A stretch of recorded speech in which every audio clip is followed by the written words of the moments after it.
Hi there, welcome back to Happy Avocado Teaching, and today we'll be learning about acids and bases. So the notes for today will be a bit more handwritten as there's a lot of drawings and it's very hard to do the computerized drawings, so it's all handwritten. I don't mind the page numbers because there are a few irrelevant pages in between and I just had to remove them. So these are just the important ones that I'm going to be going through. So acids and bases, first we'll be talking about acids. When we talk about acids, you have your macro properties and your micro properties. These are more of your, you can feel it, you can see it, okay? And micro properties are more of the atomic, in the atomic sense. So let's first do macro properties. One, it has a sour taste. For example, lemons are acidic, sour taste. Vinegar is acidic, it has a sour taste. It's corrosive, so it will corrode items. That's why if you should not get into close contact with acids. It can conduct electricity because it has a bunch of electrons inside the water, okay? And the electrons will be mobile charge carriers. And it will change the color of pH indicators. For example, litmus paper and universal indicator and methyl we'll be going through later. Okay, and the micro properties is the atomic sense. But first part's definition is actually that acids will dissolve in water to produce H plus ions. H plus is hydrogen. Okay, hydrogen ions. Yeah. All right. Micro properties. So how do acids get formed? We'll be using HCl as an example. Hydrogen chloride. Okay. So you have your HCl molecule right here, right? This is in the atomic structure. Then when you put it in water, it will ionize. Okay, so it will dissociate or it will ionize in the water. So the water will basically pull these two um, atoms apart, all right, via ionization or dissociation. And they are sharing one electron each. So in here, there will be two electrons in the shared zone. But when they pull it apart, they will both be unstable. But there is a way for the hydrogen and the chlorine to split apart and both are happy, right, per se. That is because chlorine, if it takes the electron, it'll have a full structure of 8 on the outside lah. It'll have valence, it's just the valence, you have a valence shell of 8. That's good, stable. For the hydrogen, if it gives away the electron, it'll have 0. And 0 is not actually bad because technically it's considered stable. So this is the diagram, only valence electrons are shown. This will take that one. This will be taken and therefore it will become negative. This will lose and become positive. So you have a H plus Cl and therefore you have your H plus ions in the water. That's the same for a lot of different acids. So to first, right, I want to say this process actually also helps define the strength of an acid. Because the more H plus ions or the greater H concentration of H plus ions in the same volume of liquid or the same volume of water, right, it means the greater the strength of the acid. So if you have a weak acid, it actually means that the compound does not fully ionize or does not fully dissociate, okay, and it does not release as much H plus ions. I'll show you what I mean later.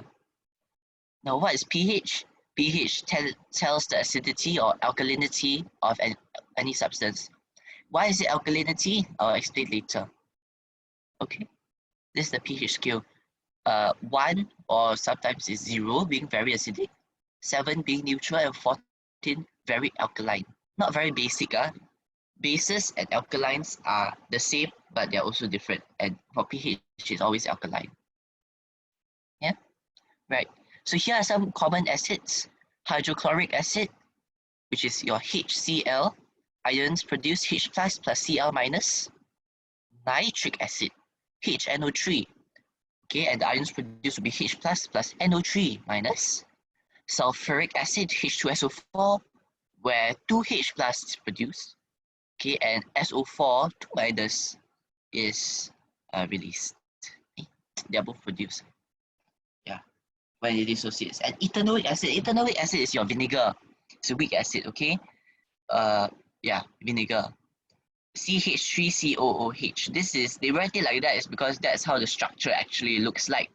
So you usually you won't see C2H4O2 is different. So form H plus CH3COO minus. But why, you might think, why is there still this H3 here, right? And that's actually because it cannot fully dissociate. This is what I mean. So the H plus over here, it can't come off, but this is like stuck, let's say the center, because if it comes out, it will be unstable, and they don't want to be unstable, so they actually hold on to the H3. It's a tendency. Okay, this is the formula before and this after, right?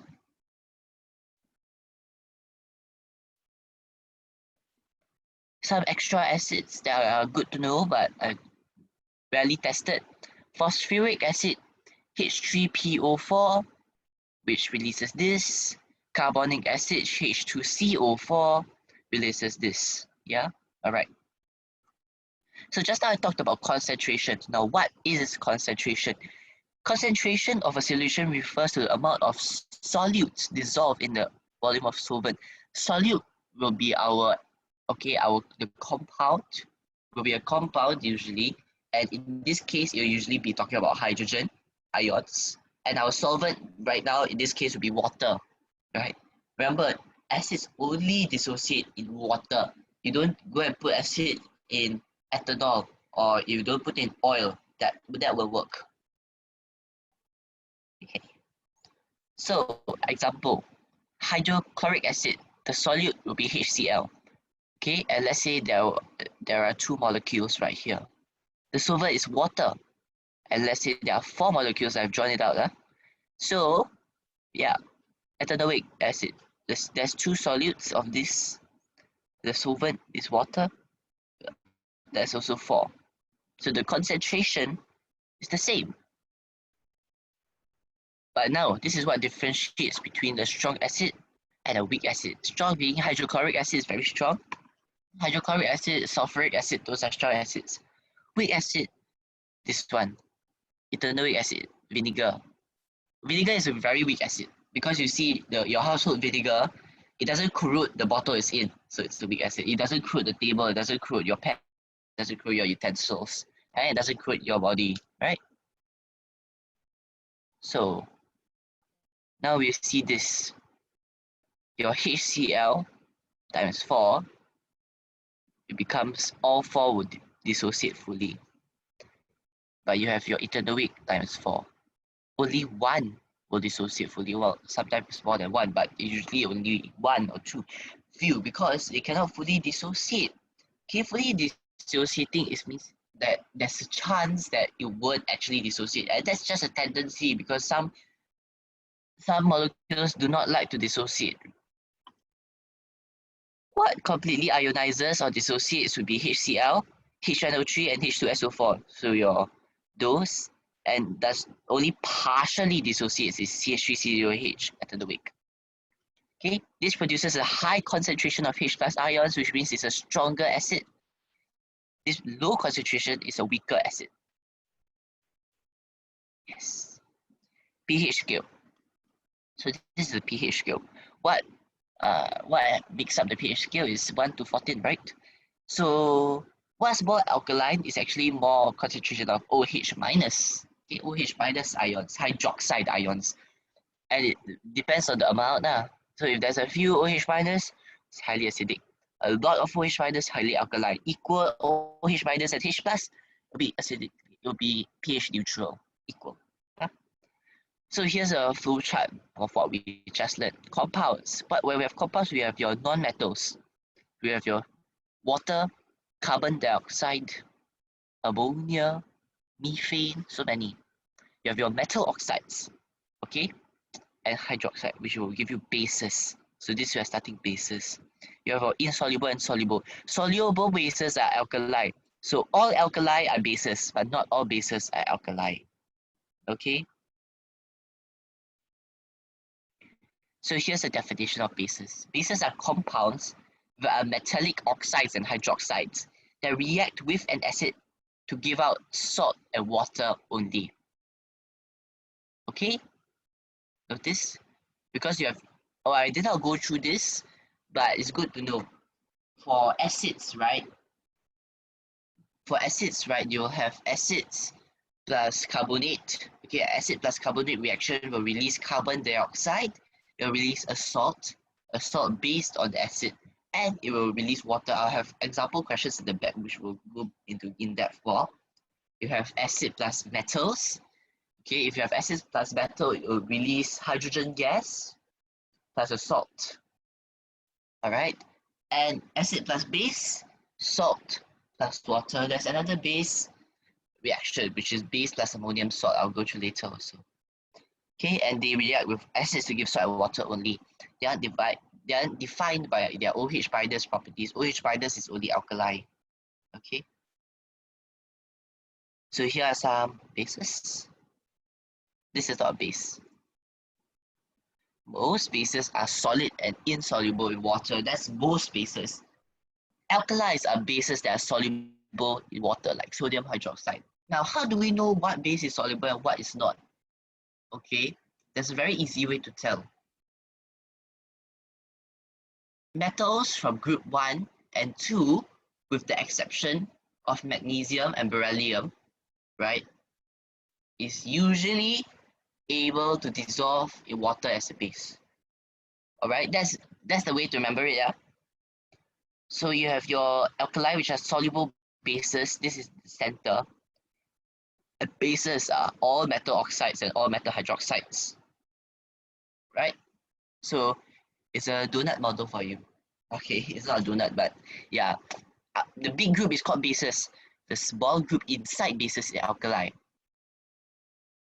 Here are some insoluble bases: magnesium oxide, copper oxide, iron 3 oxide, and zinc oxide. And some soluble bases is all sodium, potassium, calcium, beryllium, cesium, lithium oxide, and once it dissociates, it becomes hydroxide. Okay, because of the dissociation process, right, it will become hydroxide. That's how it works. So lithium oxide becomes lithium hydroxide as an alkali. Okay, that's how you tell. So if I give you a soluble base and I ask you, and I say it gets put in water, okay, what is the resultant formed? It's actually lithium hydroxide. All right, yeah, good. Now alkalis, what's alkali? Substances that dissolve in water and ionizes to produce hydroxide, which is OH minus ions. Now this look like the acid's definition, right? Because alkali is like, okay, alkali is just like the opposite of an acid. Okay, more so than bases. So some examples are sodium hydroxide, potassium hydroxide, and calcium hydroxide. Right? Yeah. Aqueous ammonia. This is a special one. Weaker. Aqueous ammonia is weaker. So calcium hydroxide, yeah, it will just release the OH. Okay. Okay, aqueous ammonia. What is aqueous ammonia? Is NH3 AQ. Well, usually when you see aqueous ammonia in this chemical formula form, it's NH3 AQ. This is special because aqueous means dissolved in water, and at the lower secondary level, they will not put AQ. Well, no, wrong. They will put AQ for ammonia, but they will not put for other things because you don't have to know.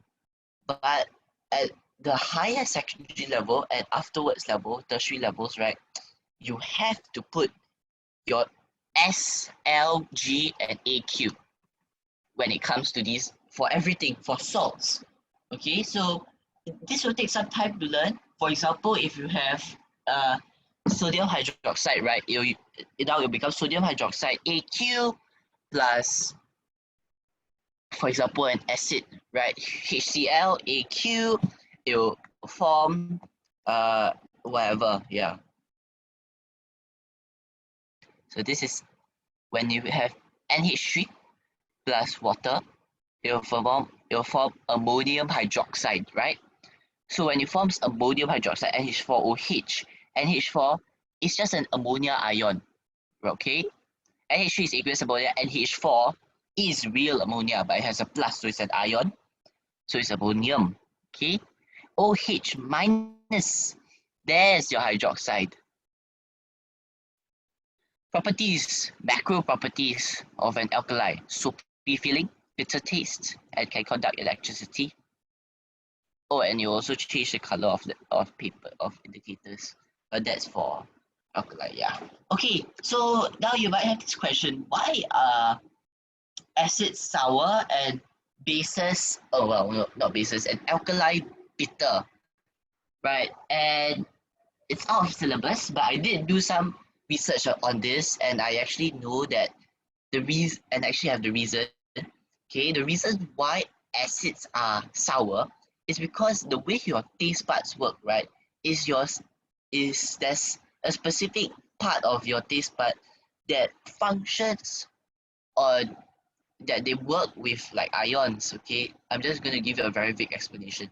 There's a part it works with ions. Okay, basically it works with ions, and that's how you, when you have your acid, which is your H plus, it will remove it will sort of make the it's more lah, okay, and it will just make it more sour.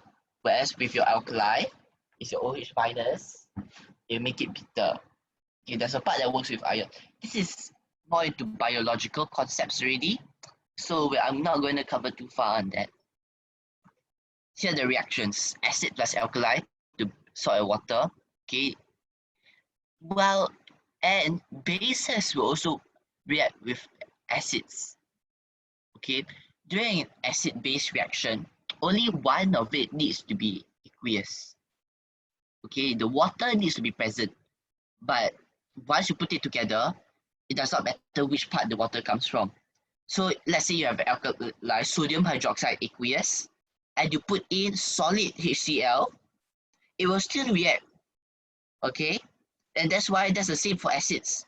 If you have your aqueous hydrochloric acid and you can put inside the base, magnesium oxide for example, it will still react. Okay, and here's the second reaction: acid plus ammonium salt will release ammonia gas plus water plus salt. Okay, some ammonium salts, common ones: ammonium chloride, ammonium nitrate, ammonium sulfate, ammonium, yeah, sulfide, yeah. Okay, so there's many like ammonium, yeah. So not ammonium carbonate, because that's a carbonate. Well, that depends on the reaction. If you have ammonium carbonate for acid, you can consider it as a carbonate. Okay. How to test for ammonia gas? So we have three gases, right? I did not go through how to test for the rest, but okay, I'll go through now. How to test for CO2, which is acid and carbonate reaction. It's all at the back. I'll go through first. Okay, acid plus carbonates, right, is actually tested using lime water. So you bubble it through lime water, and there should be a white precipitate formed. Okay, hydrogen gas, acid plus metal releases hydrogen also. So how do you test that? You have a test tube and you carry out the reaction. Then you should hold the lighted splint at the top of the test tube. And if there's hydrogen, it will extinguish with a pop sound. There must be a pop sound. And the splint will extinguish. How to test for ammonia? So we know that aqueous ammonia is a base. So the best way to test is with litmus paper, but it's red litmus paper, yeah, because blue is for acid. So if you put acids with blue litmus paper, it will turn red. If you put bases with red litmus paper, it will turn blue. So how do you test it with ammonia gas? How do we get this ammonia gas into aqueous form? You actually make the red litmus paper moist. You wet it, and it will dissolve on the red litmus paper. It will become aqueous ammonia, and therefore it will actually turn blue, the litmus paper, if there's ammonia gas, and that's how you test for ammonia gas. So these are the three very important gases in acids and bases. Okay, common uses for neutralization. Okay, neutralization, addition of acid to base to cause the product of neutral pH. So basically, medication to lower pH of the stomach acids for gastric pain. Soil to make the pH of acidic soil less. Toothpaste, because in your cavities, if you, I'm not saying everyone has cavities, but in your mouth, the bacteria, it will secrete acids, so it will neutralize. Yeah, it will neutralize the acids. Vinegar is used against wasp stings because wasps have alkali venom. Baking soda against bee stings because bees have acidic venom. This one is actually quite important, not only science, but for things like first aid. If you're a first aider, you would know this. And this one, if you are an avid gardener, you would know. Flowchart questions. All right. So this is a very common question. For example, you have an aqueous sodium compound. Okay, and this is your unknown A. You add dilute hydrochloric acid. You have your colorless solution B, colorless gas C. You bubble into aqueous calcium hydroxide. You have your white precipitate D. Okay, so this is what I'm talking about. Calcium hydroxide is lime water. So you have to try to work backwards. Okay, first of all, if it forms a white precipitate, okay, and it's through lime water, we already know C is carbon dioxide. And the white precipitate, okay, this is how it works. Carbon dioxide is acidic, so it will react and it will form a salt. It's actually calcium carbonate, because carbon, right? Yeah. So C and D, we already have that. So we know that this is carbon dioxide, which means A is a carbonate. As this is a sodium compound, which means it can be sodium nitrate, sodium sulfate, sodium nitrate, sodium sulfate. Okay, there's a lot, huh? Sodium phosphate. But we know it has to be a carbonate, so we know it's sodium carbonate. Sodium carbonate must dilute hydrochloric acid.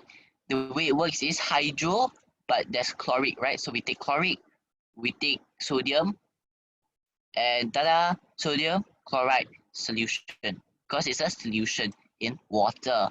All right.